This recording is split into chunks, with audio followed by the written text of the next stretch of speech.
Hey y'all, and welcome back to Hooked. If you're new here, my name is Leanne. My name is Suzette. And Hooked is basically where I do some crochet projects and we talk about some true crime stories together. So on today's episode, we are going to talk about a murder that happened in 1986.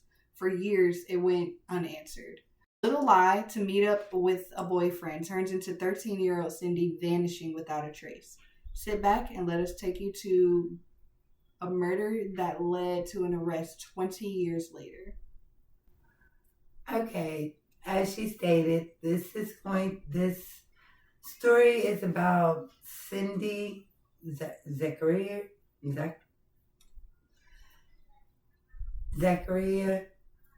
Her government name was Cynthia Jacqueline Zachariah.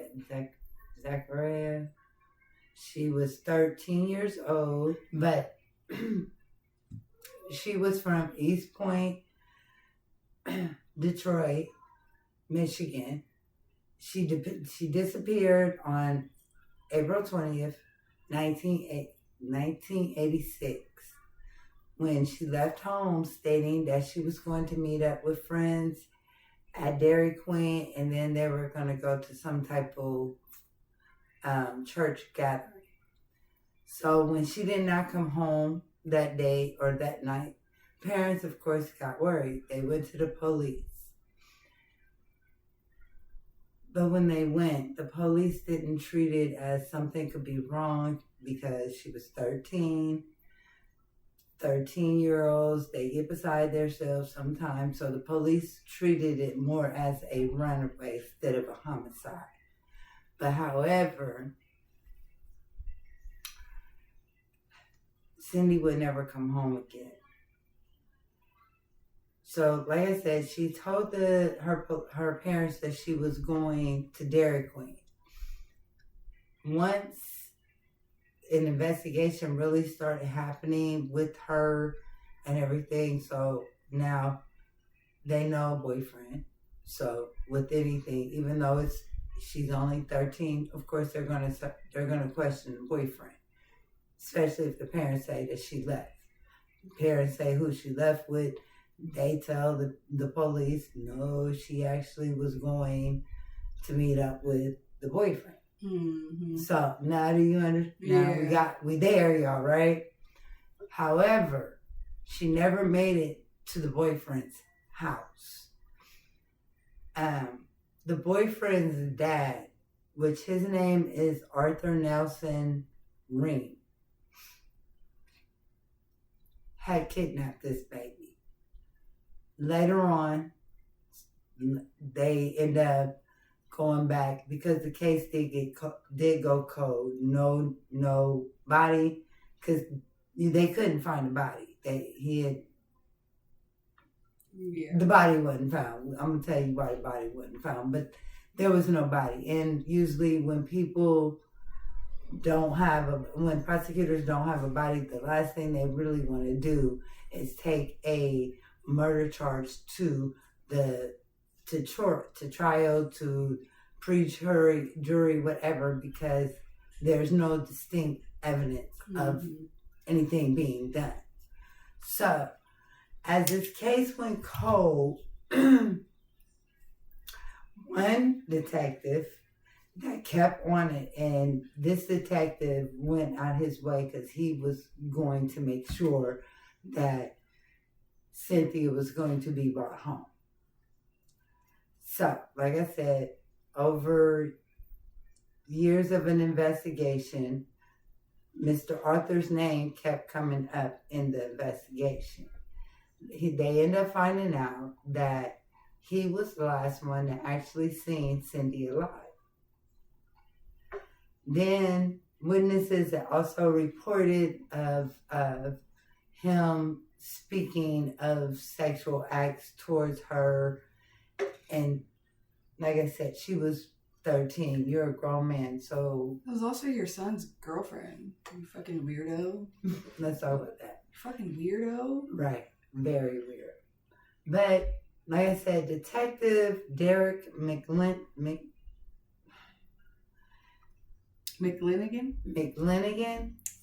McLaffigan? He's also known as Mac. he learned of Cindy's death in 1996 when his supervisor brought it to him and was like, I'm going to need you to solve this. I don't care how you solve it. It's cold. But the dad, he wants closure. He wants to know what happened to his daughter. And, they put some spice on it.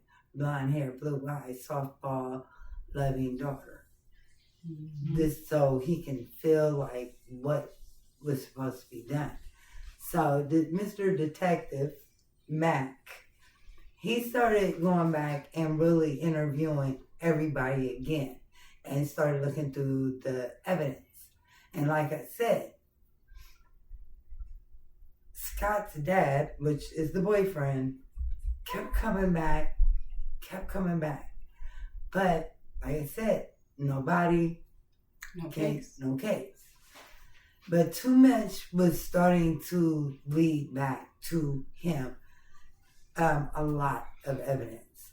So he somehow got her in the car, but Scott's birthday was coming up, and y'all see the quotations, right? Scott's birthday was coming up. Now, his birthday was coming up, that's a fact. And they were throwing him a surprise birthday party. So he picked Cindy up to take her to Scott's surprise birthday party. That's how he was able to get her in the car and to roll, do whatever he wanted once he got her in the car. However, Detective Mac kept him on radar, kept him as the prime suspect. In spring of 2008, Ream was arrested and was charged with Cindy's murder without a body. They charged him, and the prosecutor just argued like he was the last one that seen her. This is how he got her in the car. This is what he did. And we just feel like he did it. Even though we don't have proof because we don't have the body or any of that. But in our heart of hearts, we know he did it. So, in May of 2008, the decision was made to prosecute without a body. And believe it or not, without the body even, he was convicted of first-degree murder and was sentenced to life. But the investigators tried to make a deal with him because they wanted the body. They wanted the body. Yeah. This man drew a generic map. Of course he did. Wasn't the exact place where her body was, but he drew a map to lead where the body surround is. It got to the point where Detective Mac went to go see a psychic, y'all. A psychic? A psychic. And the psychic told him that Cindy was in a very nice, serene environment, but however, you will get to speak to her soon. Huh? Yep. So, the parents, with all the, the detective trying to get dude to give them the exact location, the parents were more like this. The killer's in jail. We might never find Cindy remains. And maybe that's what God want us to have, want us. Mac was like, no. Mac was like, that's not what he wanted. God told me. God told me to get to figure the shit out. Y'all talking about some, I don't know what the fuck y'all got going on. Yeah, well, the mom just said that she felt like God was protecting her because of what may come out, and the truth may be too hard for her to hear. Okay, I hear what I see. But, like you said, Detective Mac was not on that. Yeah, no. He wanted them to know where their child is. And him knowing that she's in a serene place, now he got to go back to art. He went back to art. He was like, yo, when you got to bury Scott. Oh, yeah, sorry. Side note, Scott passed away a little bit after that because he got killed by a drunk driver. What the fuck? Yes. What? So, Detective Mack, knowing what happened to Scott, he went to Art and was like, you got to bury your son.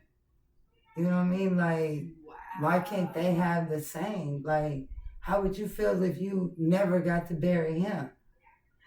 So, on July 9th, 2008, and after 22 years, they found her remains, her skeleton remains.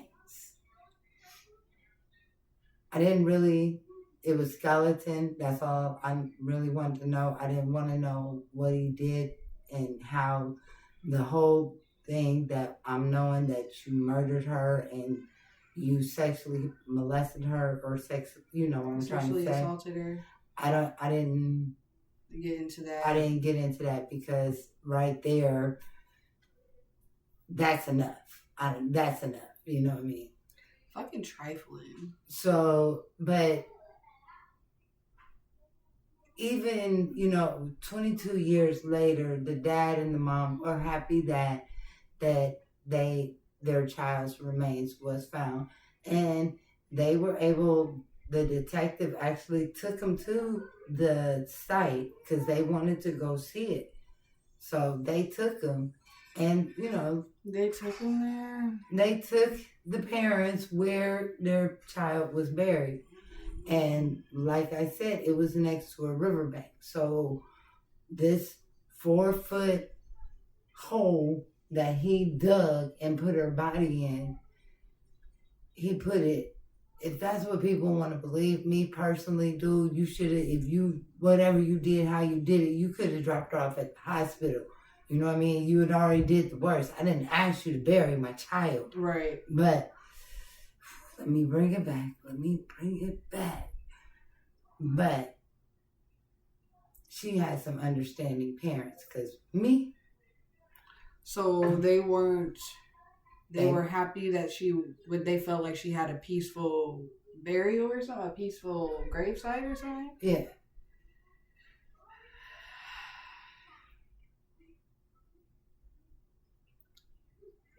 Nope. But like I said, you took something from me, if I'm the parent, you took something from the parent that is really messed up, my dude. Like, this is her skeleton. This isn't. Yeah.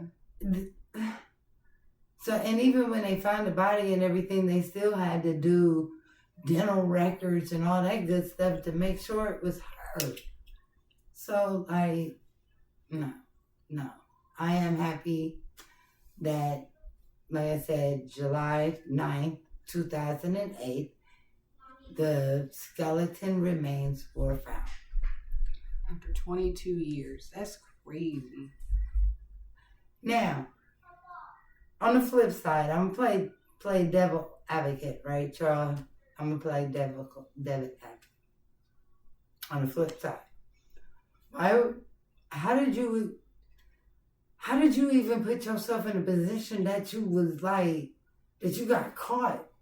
Like, how was all this evidence coming so much against you? Like, what if you get away?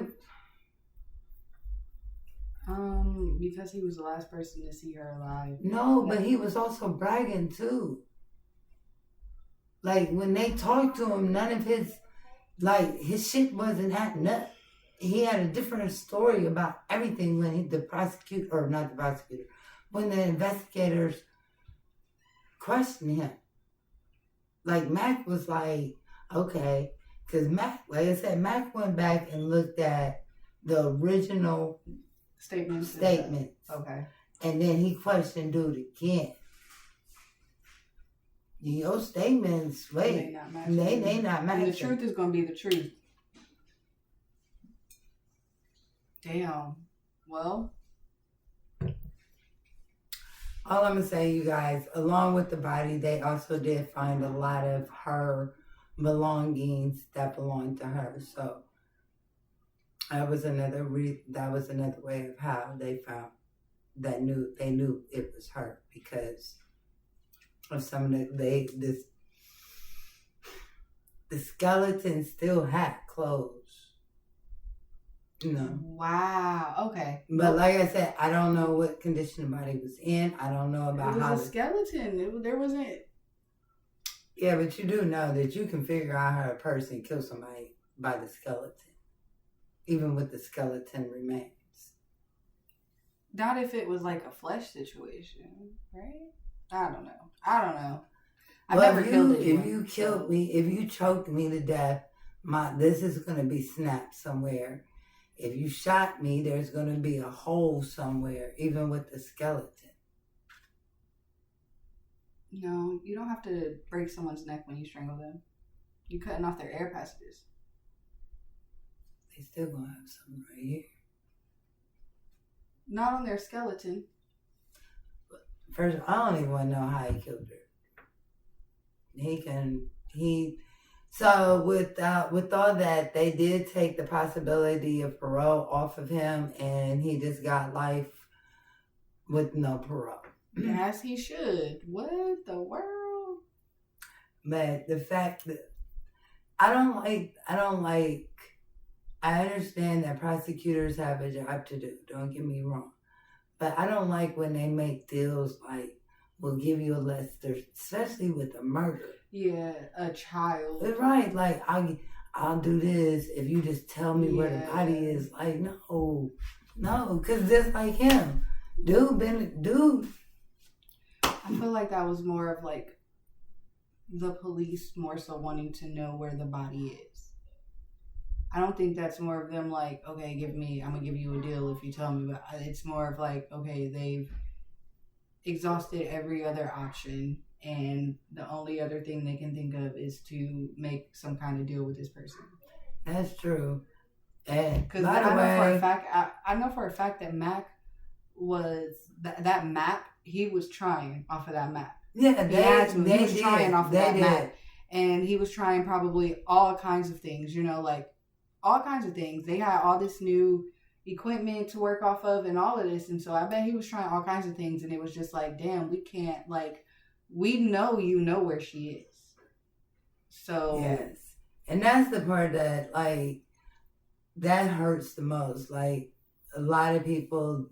That devastated the community because, like I said, this happened in '86. He didn't get resident until 2008. Yeah, so crazy. That's 22 years. That's crazy. Yeah. So, well. And by the way, for the record, I'll be honest. When I first looked at it, I didn't know it was a kid because we did say we was going to. We had a conversation. Kids, oh my God! But then that age came, and I'm like, well, I'm halfway done with it now. That's how it was last week for me. Yeah, that's how it was last week. We're like, damn, like fuck. But I don't, like I said, it just hits a little different when we talk about those. We're gonna have to stay away from those. For a while, at least, just for a little bit. And no, I think I'm gonna go ahead and start looking up some domestic violence that ended in murder in Ohio for a second. Yes, can we bring it back to Ohio? And I was also thinking, guys, let me know what you think about this. There are so many unsolved cases in Ohio. It really is. And I was thinking maybe we do a little segment once a month. That would be nice. Of an unsolved case. Yeah, we should definitely do that. Because we don't have segments, and we've been trying to figure out how to input segments. But lately, we have been talking. We have our craft segment at the end of every episode now. Yeah. Yeah, I started that. Crafts with us. Crafts with Hood. That's cute. That's crafts cute. With Hood. We both do crafts just different ways. Different ways, right? Well, Sorry, I was about to end this out. I was too. But that was it for today's Stitch and Story session. Remember, relax. Release. Don't be somebody we talk about. We will talk about you. Bad. Real bad. Real bad. Love you. Love you. Bye.